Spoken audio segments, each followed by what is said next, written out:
Bonjour à tous et toutes. Alors que l'Hexagone a connu 2 confinements en 2020, la profonde tension sur les loyers entre bailleurs et enseignes a ressurgi. Notre invité engagé du jour a peut-être une solution pour renouer le dialogue. Hakim Sadawi, bonjour. Bonjour Baptiste. Vous êtes CEO et cofondateur de MyTraffic.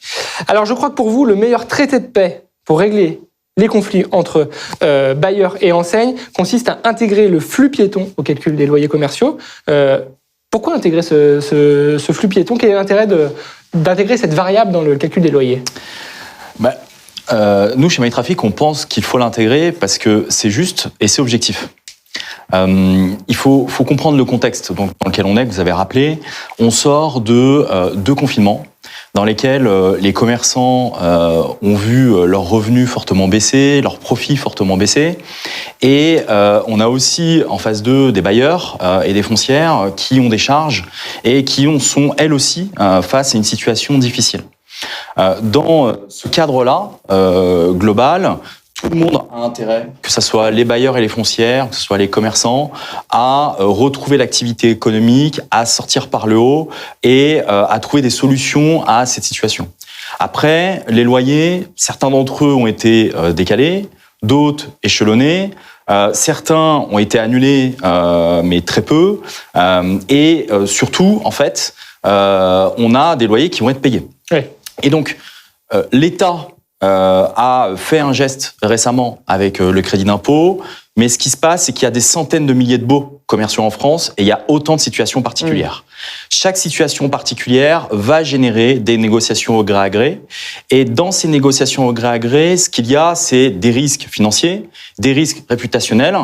Et face à ça, nous, on pense que le flux piéton est un outil pertinent pour mesurer l'impact de phénomènes extérieurs comme les confinements liés au Covid et qui permettent d'avoir une solution objective qui dépassionne les débats et qui permettent d'avoir des négociations plus saines. Un juge de paix. Voilà, exactement. Est-ce que la perception de cette proposition a changé chez vos interlocuteurs avant et pendant la crise?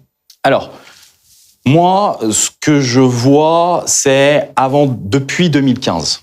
Depuis 2015, qu'est-ce qu'on constate? On constate déjà qu'on vient de passer par 2 confinements. On constate qu'avant ça, on est passé aussi par la crise des Gilets jaunes. Bien sûr. On est passé par des attentats terroristes, malheureusement, qui ont un impact sur les touristes et la fréquentation dans un certain nombre de quartiers d'affaires, de quartiers commerçants et d'artères commerçantes.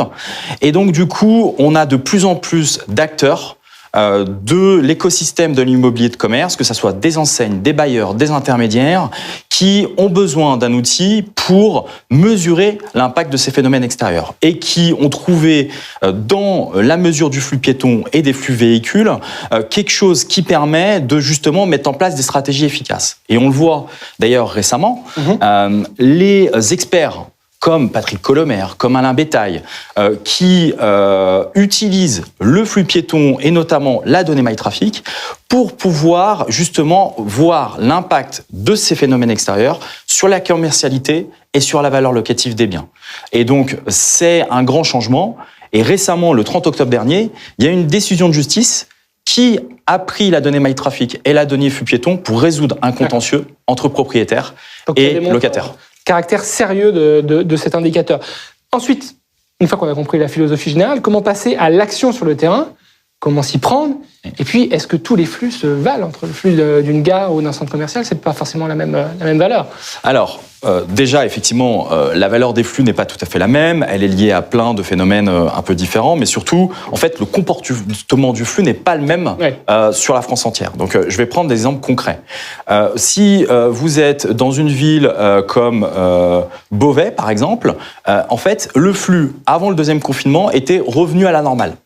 Si vous vous situez, par exemple, dans un quartier comme Grand Boulevard ou Rivoli, le flux était seulement à 60% du niveau historique comparable un an avant. Donc du coup, on voit bien qu'il y a une crise pour tout le monde est touché, mais pas de la même manière. Et donc du coup, utiliser la donnée, quand on est par exemple une enseigne avec des emplacements dans ces différents quartiers, ça nous permet de mieux comprendre les phénomènes et se concentrer sur l'essentiel. Et comment on le fait? Concrètement, comment ça se passe avec votre solution pour mesurer ces flux? Alors en fait, ce qui est génial avec MyTraffic, c'est que vous pouvez accéder aux flux piétons de l'ensemble des adresses de France, et même maintenant quasiment d'Europe, et des centres commerciaux et des périphéries. Donc c'est très simple, vous faites une recherche, vous recherchez votre adresse, vous recherchez la périphérie dans laquelle vous êtes situé, la zone commerçante ou le centre commercial, et vous avez une évolution du flux sur plusieurs semaines et plusieurs mois. Vous êtes capable de comparer la semaine dans laquelle vous avez été impacté avec la même semaine avant la crise, notamment du Covid. Et ces données, vous les obtenez comment ? Alors, nous, on a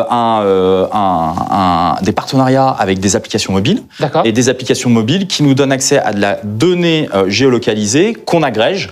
Et donc, nous, c'est cette donnée agrégée qu'on va traiter grâce à nos algorithmes et à notre technologie qu'on a mis à peu près 3-4 ans à développer avec plus d'une vingtaine d'ingénieurs et qui nous permet aujourd'hui de faire cette quantification des flux en temps réel. Très bien. Bon, on a bien compris votre point de vue et de votre technologie. J'aimerais profiter de votre présence sur ce plateau, puisque c'est vrai que vous êtes un peu à la croisée des chemins entre les bailleurs et les enseignes. Quel est votre regard sur le climat cette fin d'année, sur le débat sur la question des loyers ? Voilà. Et quel est un peu le point de vue d'un insider sur ces sujets ? Nous, ce qu'on voit, la situation, elle est incertaine, elle est extrêmement volatile. On a des deux côtés, dans 80% des cas, des gens qui ont envie de trouver des solutions. Côté enseigne, côté bailleurs, foncières et parmi les intermédiaires, il y a des professionnels qui sont des professionnels aguerris, qui sont des gens qui connaissent très bien ce secteur, qui ont vu déjà plusieurs crises et qui ont envie de trouver des solutions et qui souvent arrivent à trouver des solutions ensemble. Mieux vaut un bon accord qu'un mauvais procès. Exactement. Et donc du coup, moi j'ai vu par exemple des foncières exempter, décaler des loyers auprès de leurs commerçants qui étaient en difficulté. J'ai vu aussi des enseignes qui étaient des enseignes nationales, qui avaient comme bailleur un retraité qui avait investi ses économies dans les murs et qui savait qu'il avait besoin de cette rente pour pouvoir vivre et qui ont décidé de payer le loyer. Donc dans 80% des cas, on a des gens qui veulent trouver des solutions et après il y a des situations de contentieux qui existent malgré tout. Et là, je pense que l'essentiel, c'est de trouver une donnée précise, fiable, impartiale, donc qui est donnée par une tierce partie, qui permet de dépassionner les débats et qui permet à toute la famille de l'immobilier de commerce de sortir par le haut de cette crise. Dernière question, les commerces ont rouvert depuis quelques jours. Est-ce qu'avec MyTraffic, est-ce qu'avec votre technologie, vous pouvez aussi, au-delà de la question des loyers, participer à cette conciliation entre activité commerciale et règles sanitaires ? Est-ce que ça peut être un outil de conseil aussi, adapter les espaces commerciaux au flux ? Oui. Alors nous, notre fierté chez MyTraffic, c'est qu'aujourd'hui, on travaille avec un peu plus d'une centaine de villes. On travaille de très proche avec les managers de centre-ville. On est un des partenaires du club des managers de centre-ville en termes de fourniture de données. Et dans cette fierté, il y a qu'on essaie de les accompagner au quotidien dans l'ensemble de la politique urbaine. Là, concrètement, ce qui se passe aujourd'hui déjà, c'est que les périphéries ont une reprise de flux qui est meilleure que les centres-villes. Et donc, il va falloir, et je pense que c'est l'objectif vraiment des managers de centre-ville en ce moment, c'est aider les commerçants à passer une bonne période de Noël, à maximiser le chiffre d'affaires et une bonne période des soldes. Donc, tout en conciliant les contraintes sanitaires. Exactement. Donc, il va falloir analyser le flux de près. Donc, concrètement, grâce à MyTraffic, ils vont pouvoir peut-être moduler les horaires d'ouverture des commerces, bien les conseiller, adapter l'accessibilité, notamment les places de parking, et aussi adapter l'aménagement urbain, la signalétique potentiellement et d'autres choses pour faire en sorte que sur les artères principales, on ait à la fois beaucoup de flux piétons, parce que c'est des chalands et donc des consommateurs supplémentaires, et le respect des règles sanitaires. Et donc c'est là-dedans qu'on va essayer d'accompagner au mieux à la fois les managers de centre-ville et les commerçants. Très bien, le message est passé. Merci Hakim Saadaoui pour votre venue et votre engagement sur ces questions. Je rappelle que vous êtes CEO et fondateur de MyTraffic. À bientôt, au revoir. Merci Baptiste. Merci à vous de nous avoir suivis. À bientôt pour de prochaines émissions. Au revoir.